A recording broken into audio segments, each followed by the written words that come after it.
Hi guys, magandang gabi guys. Ngayon po ay magluluto ako ng ng fried chicken.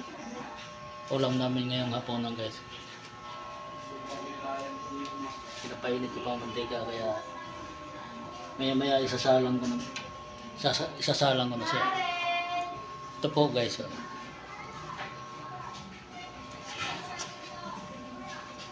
Ito. Yan ang lulutuin ko ngayon. Ito na yung lulutuin ko kasi kanina nagpansit canton kami kaya ito na ang lulutuin kasi yan ang gusto ng kasama ko na ulam. Nag-request siya kanina. Kaya